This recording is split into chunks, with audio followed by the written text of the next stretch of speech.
네, 안녕하십니까. 들풀교회입니다. 이제 우리 예언서를 보는데 그 중에서 첫 번째 요나서입니다. 요나서는 그 연대적으로 보게 되면 북이스라엘의 여로보암 2세 통치 시대입니다. 그때가 사실은 그 이스라엘의 가장 큰 그 힘과 또 영토 넓혀짐이 있었던 그런 시대가 되죠. 그때 이제 열왕기하 14장 25절에 보면 그 요나서를 통해서는 이 연대 측정을 할 수가 없는데 이 기록을 통해서 그 당시에 활동했던 선지자구나 라고 하는 것을 우리가 추정해 볼 수 있는 겁니다. 열왕기하 14장 25절에 보니 이스라엘의 하나님 여호와께서 그의 종 가데 헤벨 아미떼의 아들 선지자 요나를 통하여 하신 말씀과 같이 여로보암이 이스라엘 영토를 회복하되 하맛 어귀에서부터 아라바 바다까지 하였으니 라고 기록이 되어 있습니다. 그래서 여로보암 2세 시대에 그 활동했던 선지자구나 라는 것을 이제 우리는 짐작해 볼 수 있는 거죠.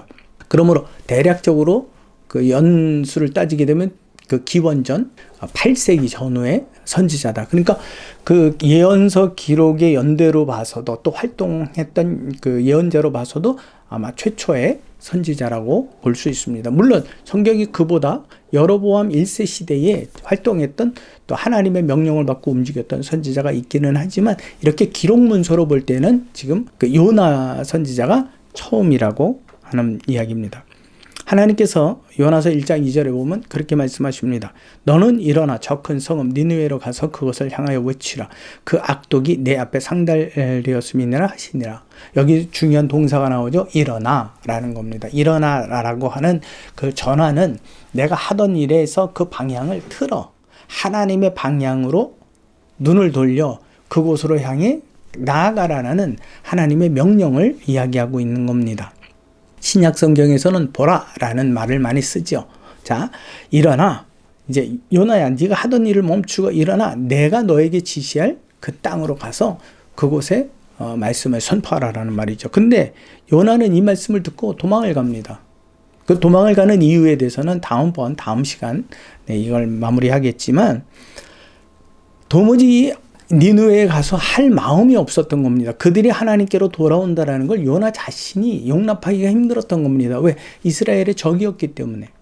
그래서 그들이 회개하고 돌아온다라는 것을 요나가 너무 싫어서 그는 도망을 갑니다. 어디로요? 다시스, 스페인 쪽으로 향하는 배를 탑니다. 성경에 보면 마침이라고 되어 있죠. 도망가는데 마침 그 배가 있어서 아싸 그러고 탔는데 어이쿠나가 되는 거죠. 그래서 결국 물에 던짐을 당했던 사건 여러분들이 너무 잘 아실 겁니다. 하나님께서는 큰 물고기, 고래가 아닙니다. 큰 물고기라고 기록을 하고 있고 그 물고기가 그 요나를 덥석 물었죠. 물어넣는데 그 속에서 요나가 밤낮 3일을 견딥니다. 그러면서 그 안에서 그가 하나님 앞에 회개하죠. 회개했을 때 그 물고기가 뱉어냈습니다. 어느 해변가겠죠. 이제 물고기 뱃속에 있다가 나왔으니까 얼마나 정신이 없겠어요. 그것도 3일 동안. 시간이 어떻게 흘렀는지 제대로 잘 이해도 못하겠는데 하나님께서 다시 요나에게 말씀을 하십니다. 그래서 요나서 3장 2절에 보니까 일어나 저 큰 성읍 니느웨로 가서 내가 내게 명한 바를 그들에게 선포하라 하신지라. 이제 두 번째 임했죠. 성경에서 두 번이라고 하는 것은 변할 수 없는 하나님의 뜻입니다. 하나님의 의지고. 그러니까 요나가 이게 두 번째 왔다. 야, 이거는 내가 더 이상 어기면 안 되겠다. 그래서 그가 어쩔 수 없이 어떻게 해요? 니느웨로 갑니다. 그래서 요나가 이제 니느웨에 가서 복음을 선포하게 되죠. 여러분, 사실 이스라엘 백성과 니느웨는 별개입니다. 즉 이스라엘 백성 편에서 봐도 그래요. 선택받은 이스라엘과 선택받지 않은 이방인.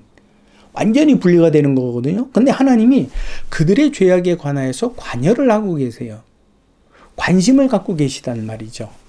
이미 여로보암 2세 시대에 그때는 절대적으로 이방인에 대한 아주 경계선이 뚜렷했던 시대입니다. 그래서 이방인에게 대한 그 이스라엘 백성들의 이 경계심은 정말 아주 불편하게 여겼던, 완전히 불편하게 여겼던 그러한 존재인데 하나님이 당연히 그들은 죄를 짓고 멸망당해야 되는데 그들의 죄를 짐에 대해서 하나님이 하시지 않는 거죠. 그래서 저들을 회개시키래요. 왜 이런 말씀을 하셨을까? 요나는 이스라엘 백성으로서 또 선지자로서 이런 이방인 땅에 가는 것도 버거운데 그들을 회개시키라는 것이 영 불편했습니다. 오히려 내가 도망가고 말지. 내가 이 선택받은 땅에서 그 땅으로 니느웨로 가는 내 딴 땅으로 간다 내가. 그리고 도망간 거예요. 근데 그의 선택은 옳지 않았습니다. 하나님께서는 그를 다시 니느웨를 향하게 하셨습니다. 왜요? 하나님께서는 그 니느웨에 대한 생각이 요나와 같은 생각이 아니다라고 하는 것을 명실하게 보여주는 겁니다. 그래서 여러분 혹시 내 마음에 꺼려지는 누군가가 있습니까? 그렇다면 그것은 내 생각이고 내 판단입니다. 그것을 하나님께 물어야 합니다. 하나님, 나는 이 사람이, 나는 이러한 일들이 나는 너무 감당이 안 됩니다. 하나님은 어떠십니까? 하나님이 내게는 합당한데 나는 네가 그 일을 해주길 원하는데 하신다면 여러분 순종하는 것.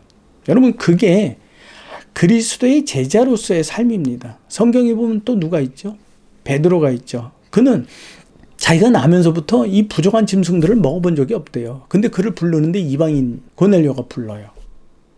근데 그 집에 들어가자마자 베드로가 하는 말이 유대인이 이방인과 접촉하지 않는 거 알지? 식사도 안 하는 거 알지? 근데 나는 그냥 명을 받고 왔어. 왜 그래? 빨리 말해. 빨리 해결하고 나 가야 돼. 예수님 시대까지도 그랬단 말이에요. 그런데 하나님은 어떠한 관심을 갖고 계세요? 니느웨가 멸망하는 꼴을 내가 못 보겠다. 나의 선지자야. 내가 그곳에 좀 가주지 않겠니? 내가 믿을 선지자가 너밖에 없구나. 저는 이 요나서가 요나라는 인물 자체, 캐릭터가 너무 좋습니다. 하나님이 어찌하면 이러한 선지자에게 당신의 마음을 털어내고 당신의 부탁을 하고 어려워하는 줄 알지만 그를 재촉하면서 그를 다독이면서 어떻게 보면 하나님께서 요나의 어깨에서 잠시 당신의 마음을 좀 내려놓고 쉬는 모습이 보이는 것 같아서 저는 요나서를 너무 좋아합니다. 그래서 때로는 그렇게 기도합니다. 주여, 당신의 마음을 내가 알고 읽어 또 당신의 짐을 내가 지고 감으로 당신이 내 어깨에 좀 쉴 수 있는 존재가 되었으면 좋겠습니다.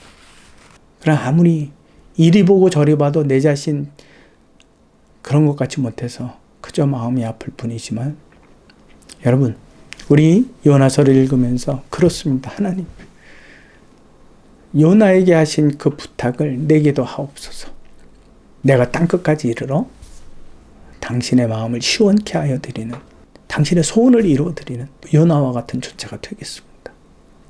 예, 수고하셨습니다. 우리 다음 시간에 그 요나가 이제 박농쿨렌에서 헤매던 이야기를 같이 마무리 짓고 요나서를 마무리하도록 하겠습니다. 수고하셨습니다.